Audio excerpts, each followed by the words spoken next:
Hi friends, good morning. मैं doctor Ankur Verma. आज हम बात करते हैं बॉडी में होने वाली गांठों के बारे में, स्वेलिंग्स।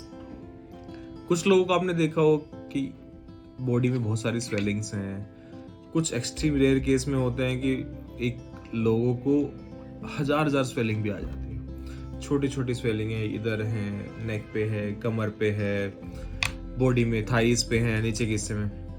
तो क्या है ये गांठें और इसको कब निकालना चाहिए या नहीं निकालना चाहिए, इसके बारे में बात करते हैं। तो नॉर्मली मोस्ट कॉमनली गांठें होती हैं जो चर्बी की गांठें होती हैं, जिसको लाइपोमा बोला जाता है। तो उसको निकालना बॉडी के लिए जरूरी नहीं होता, क्योंकि वो बहुत रेयर केसेस में कैंसर बन सकती है। मतलब जनरली हम यही मान के चलते हैं इनसे कैंसर नहीं होगा, लेकिन फिर भी कुछ कंडीशन ऐसी है कि इसको निकालना इनको जरूरी हो जाता है या फिर पेशेंट इनको निकलवाता है। पहली कंडीशन, कॉस्मेटिक रीजन। स्वेलिंग बड़ी है, फेस पे है, विजिबल एरियाज पे है। फीमेल्स को अगर बैक पे भी है, एब्डोमेन पे भी है, उनको जैसे साड़ी पहनना है, ब्लाउज पहनना है, तो उनको विजिबल हो सकती है स्वेलिंग, तो इसके लिए वो निकलवाते हैं। तो सबसे पहला हो गया कॉस्मेटिक रीजन। सेकेंड, सम लाइपोमास आपके नर्व्स के ऊपर बैठे होते हैं, they sit on your nerves, तो उनके कारण कई बार पेन हो जाता है। तो उन लाइपोमा को निकालने से पेशेंट को बड़ा आराम मिलता है, इसलिए वो लाइपोमा निकलवा सकते हैं। थर्ड, अगर स्वेलिंग का साइज बड़ी रैपिडली बढ़ रहा है, रैपिडली का क्या परिभाषा क्या है? मान के चलिए 2 से 3 महीने में साइज डबल हो गया, या इवन कुछ बड़ी स्वेलिंग्स में 6 महीने में आपका साइज डबल हो गया, यानी 2 सेंटीमीटर की स्वेलिंग थी, इतनी स्वेलिंग थी, तो 2-3 महीने के अंदर ही वो बड़ी स्वेलिंग हो गई। या हर मंथ ही उसमें आधे सेंटीमीटर का डिफरेंस आ रहा है, यानी आपने आज चेक करी, मान लो आज है 26 दिसंबर है, आज आपने चेक किया स्वेलिंग, आपने इसकी 26 जनवरी को चेक किया, तो स्वेलिंग 2 सेंटीमीटर से 2.5 की हो गई। फिर आपने 27 फरवरी का 26 फरवरी को चेक किया, तो स्वेलिंग 3 सेंटीमीटर की होगी।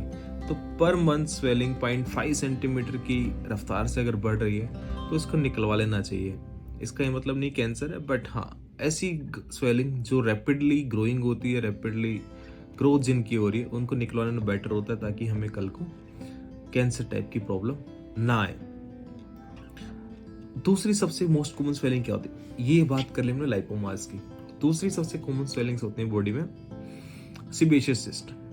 सिबेशियस सिस्ट 90% पेशेंट में कैसे पहचान में आती है? कुछ छोटी गांठें होती हैं which has a black dot on it, उसको पंक्टा बोलते हैं, तो उसको सिबेशियस सिस्ट बोलते हैं। उसमें वाइट चीजी मटेरियल भरा होता है, कुछ लोग उसको दबा के फोड़ देते हैं, तो वाइट सा चीज सा मटेरियल निकलता है, फाउल स्मेलिंग मटेरियल निकलता है। तो उसका इलाज क्या होता है?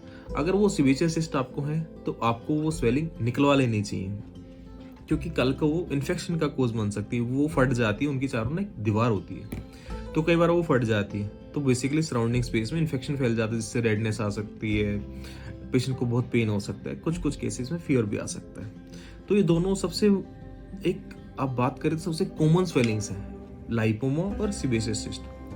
उसके अलावा गांठों का मोस्ट कॉमन रीजन फीमेल्स में ब्रेस्ट में होता है। ब्रेस्ट में जनरली यंग एज में फाइब्रोडिनोमास आते हैं, जिनको ब्रेस्ट माउस बोला जाता है। बड़ी मोबाइल स्वेलिंग होती है, छोटी छोटी स्वेलिंग, जिनको आप पूरा आराम से मूव कर सकते हो।